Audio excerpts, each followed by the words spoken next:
একদিন সল্টলেক থেকে রওনা দিলাম গড়চুমুকের পথে।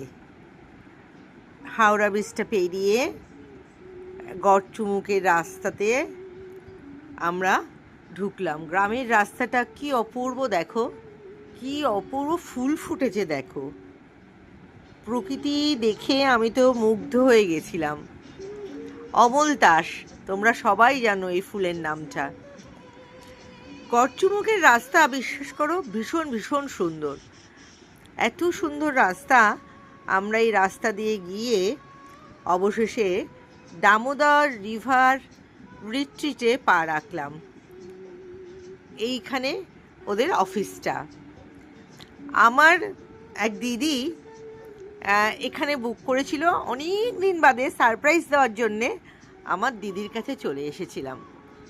দেখো সামনে দামোদর নদীটা, একদিকে এদের সুইমিং পুল, আর একদিকে নদীর ওপারে জঙ্গল। এই দেখো আমার দিদি। আমি তো দিদি আমাকে দেখে মুগ্ধ হয়ে গিয়েছিল, দিদির এনার্জি অনেক বেশি বেড়ে গেছিল। তারপর আমি চারদিকটা দেখে ভাবছিলাম এটাকে কেরালায় এসেছি, নারকেল গাছটা দেখে ভাবছিলাম। রিভারের ভেতরে, রিসোর্টের ভেতরে ঘরগুলো সত্যি খুব সুন্দর। আর তারপরে আমি ওখান থেকে বেরিয়ে আমি বুফে খেয়েছিলাম।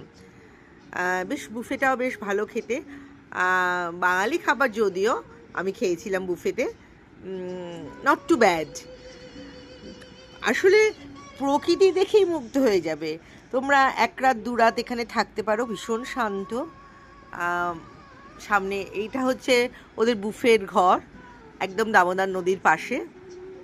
আমি তারপরে চারদিকটা ঘুরে ঘুরে দেখছিলাম।